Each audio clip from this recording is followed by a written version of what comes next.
I thank my God upon every remembrance of you, always in every prayer of mine asking request for you all with joy, for your fellowship in the gospel from this first day until now,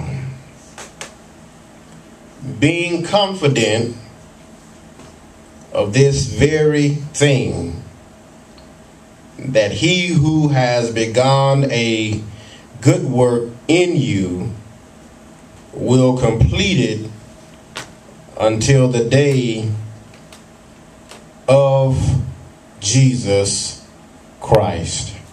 Amen. I want to talk from the subject, God is up to something. Amen. Amen. God is up to something. You may be seated in this place.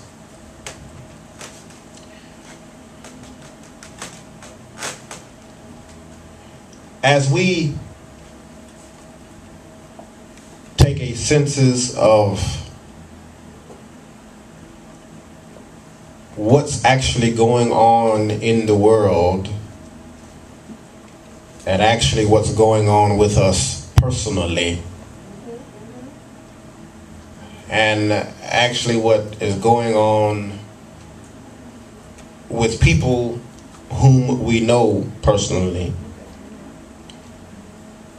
we have to understand that as we hear of wars and rumors of wars, as we too are faced with our own issues, as you hear of other people that are faced with their issues, we have to understand that God is up to something. Amen. It seems like for at least a month now, there has been one thing or another that has been happening. Amen. Even to us, there has been one thing after another, and you have to say to yourself that God must be up to something, that he's allowing these things to come our way. And I often say that what don't kill you will make you stronger. Amen. What God is trying to do with us, he's simply trying to make us build our character. He's trying to build our strength. He's trying to build our faith. He's trying to build our prayer life when he puts us and when he allows us to be faced with certain situations. Amen. We have to understand that everything that comes our way does not come to harm us per se, but it comes to help us. It comes to encourage us. It comes to enhance us. It comes to make us better. Amen. Because God has a great work in store for all of us if we would just allow him to work in us. Amen. Hello, somebody. Amen. Paul shares this letter with the church at Philippi. Understand that Paul was bound at the time of this letter. Okay. But Paul shares with them, and he opens up by simply saying in verse 3, he says, I thank my God for every remembrance of you. Paul was letting them know that I haven't forgotten you, and the thing that I remember about the church is good. Amen. See, Paul was corresponding with 7 churches that he wrote 7 letters to.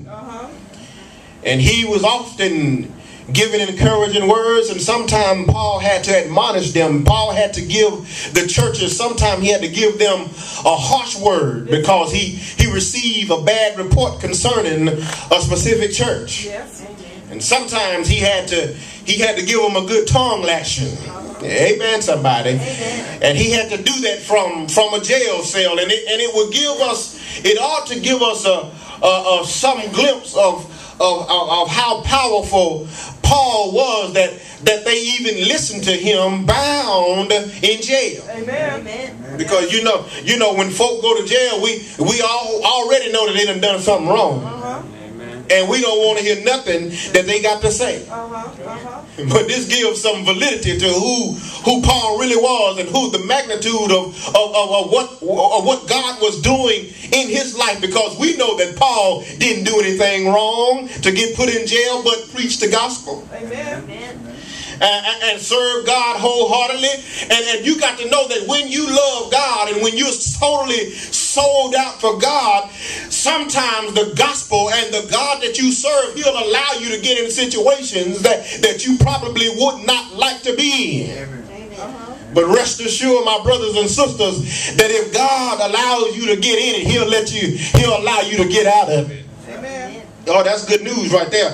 But Paul says, he says, I thank my God upon every remembrance of you, always in every prayer of mine, making requests for you all with joy, for your fellowship in the gospel from the first day unto now. Paul says, since the beginning of the church, since the inception of the church, you have all been working together, and you've been fellowshipping with one another, and you've been showing love. You've been neighborly to one another. You've shown yourself to be friendly. And he says, I'm glad to hear that you continuing in the same way that you've been doing since day one up until now.